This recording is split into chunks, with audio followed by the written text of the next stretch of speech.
Shri Roji M John MLA അദ്ദേഹം telephone ലൈനിലുണ്ട്. Shri Roji M John, ഇപ്പോൾ സഭയിൽ പാർലമെന്റിൽ ഈ വിഷയം ഉന്നയിക്കാനുള്ള ശ്രമങ്ങളൊക്കെയാണ് നടക്കുന്നത്. ഇപ്പോൾ ഫാദർ അവരുടെ നിലപാട് അറിയിക്കുകയായിരുന്നു. എങ്ങനെയാണ് കേരളത്തിൽ നിന്ന് ഇക്കാര്യത്തിൽ ഇടപെടാൻ കഴിയുക? എല്ലാവരുടെയും പ്രതികരണങ്ങൾ, എല്ലാ രാഷ്ട്രീയ പാർട്ടികളുടെയും ഒക്കെ പ്രതികരണങ്ങൾ ഇക്കാര്യത്തിൽ വന്നുകൊണ്ടിരിക്കുകയാണ്. നമുക്കറിയാം, ഒരുപാട് മലയാളികൾ കന്യാസ്ത്രീകളാകട്ടെ വൈദികരാകട്ടെ നോർത്ത് ഇന്ത്യയിൽ പലയിടത്തും ആതുര സേവന രംഗത്തൊക്കെ പ്രവർത്തിക്കുന്നുണ്ട്. അപ്പോൾ അവരുടെയൊക്കെ ഒരു ജീവിത സുരക്ഷയിൽ വലിയ ആശങ്ക തോന്നുന്ന കാര്യമാണല്ലോ. തീർച്ചയായിട്ടും നമ്മളെല്ലാവരും വലിയ ആശങ്കയിലാക്കിയിരിക്കുന്ന ഒരു സംഭവമാണ് ഛത്തീസ്ഗഡിൽ ഉണ്ടായിരിക്കുന്നത്. നമ്മൾക്ക് അതിലേറെ ആശങ്ക ഉളവാക്കുന്ന കാര്യം എന്ന് പറയുന്നത് ഇത് ഒറ്റപ്പെട്ട സംഭവമല്ല. വടക്കേ ഇന്ത്യൻ സംസ്ഥാനങ്ങളിൽ നിരന്തരമായി ഇത്തരം സംഭവങ്ങൾ ആവർത്തിക്കപ്പെടുന്നു എന്നുള്ളതാണ്. ഇപ്പോൾ അറസ്റ്റിലായിരിക്കുന്ന 2 കന്യാസ്ത്രീമാരിൽ ഒരാൾ എന്റെ നിയോജകമണ്ഡലത്തിൽ ഉൾപ്പെട്ട ഒരു കന്യാസ്ത്രീയാണ്.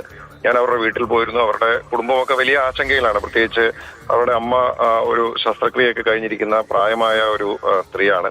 അപ്പൊ ആ കുടുംബം മുഴുവൻ വലിയ ആശങ്കയിലാണ്. എത്രയോ വർഷങ്ങളായി വടക്കേന്ത്യൻ സംസ്ഥാനങ്ങളിലും അതുപോലെ തന്നെ കേരളത്തിനകത്തുമൊക്കെ മിഷൻ പ്രവർത്തനങ്ങളിൽ ഏർപ്പെട്ടിരിക്കുന്ന ഒരു കന്യാസ്ത്രീയാണ്. അപ്പം ഇത്തരം ആളുകളെ മതപരിവർത്തനം എന്നും അല്ലെങ്കിൽ മനുഷ്യക്കടത്തുമെന്നും ഒക്കെ ആരോപിച്ചുകൊണ്ട് അവരെ അറസ്റ്റ് ചെയ്യുക, അതുപോലെ തന്നെ സന്യസ്തരായിട്ടുള്ള ആളുകൾക്ക് മിഷണറിമാർക്കെതിരെ അക്രമങ്ങൾ വ്യാപകമായിട്ട് വടക്കേന്ത്യൻ സംസ്ഥാനങ്ങളിൽ ഉണ്ടാവുന്നു.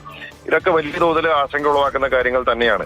ഞങ്ങൾ ഈ സംഭവം അറിഞ്ഞപ്പോൾ മുതൽ ഈ കുടുംബവുമായും അതുപോലെ തന്നെ ഈ സിസ്റ്റേഴ്സിന്റെ അവരുടെ മഠവുമായും കോൺവെന്റുമായും അതുപോലെ തന്നെ ഛത്തീസ്ഗഡിൽ നമുക്ക് സാധ്യമായ മാർഗങ്ങൾ ഉപയോഗിച്ചുകൊണ്ട് അവിടുത്തെ കോൺഗ്രസിന്റെ MLA-മാരെ ഉൾപ്പെടെ അതുപോലെ നേതാക്കന്മാരെയൊക്കെ ഉൾപ്പെടെ ബന്ധപ്പെടുകയും ഇതിനകത്ത് സാധ്യമായിട്ടുള്ള എല്ലാ ഇടപെടലുകളും നടത്താൻ നമ്മൾ പരിശ്രമിച്ചുകൊണ്ടിരിക്കുകയാണ്. അതുപോലെ തന്നെ കോൺഗ്രസിന്റെ ലീഡർഷിപ്പ് ശ്രീ KC വേണുഗോപാൽ ഉൾപ്പെടെയുള്ള ആളുകൾ ഈ വിഷയത്തിൽ ഛത്തീസ്ഗഡിലെ നേതാക്കന്മാരും ഒക്കെ ആയിട്ട് ബന്ധപ്പെടുകയും നമുക്ക് സാധ്യമായിട്ടുള്ള രാഷ്ട്രീയ പാർട്ടികൾ ഛത്തീസ്ഗഡിലെ കോൺഗ്രസ് അടക്കം ഇത് കാര്യമായിട്ട് ഈ വിഷയം ഏറ്റെടുത്തിട്ടുണ്ടോ?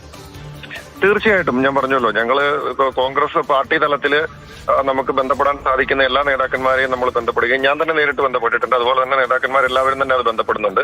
അപ്പൊ അത്തരത്തിൽ നമുക്ക് എത്രയും വേഗം നമുക്ക് ഇവരെ പുറത്ത് കൊണ്ടുവരിക എന്നുള്ളത്, അല്ലെങ്കിൽ ഇവർക്ക് ജാമ്യം തേടി ലഭ്യമാക്കി പുറത്ത് കൊണ്ടുവരിക എന്നുള്ളതാണ് ഇപ്പോൾ നമ്മുടെ മുമ്പിലുള്ള അടിയന്തരമായിട്ടുള്ള ആവശ്യം. പക്ഷെ ഇതിനേക്കാളൊക്കെ ഉപരിയായി ഇത്തരം സംഭവങ്ങൾ നമുക്ക് ഒരു കാരണവശാലും ഒരു ജനാധിപത്യ രാജ്യത്ത് ആവർത്തിക്കപ്പെടാൻ പാടില്ല. നമുക്കൊരു ഇന്ത്യ ഒരു മതേതര രാജ്യമാണ്. വലിയ ഇടപെടലുകൾ ഇക്കാര്യത്തിൽ ഉണ്ടാകുമെന്ന പ്രതീക്ഷയാണ്. വളരെ നന്ദി ശ്രീ റോജി എം ജോൺ പ്രതികരണം അറിയിച്ചതിന്.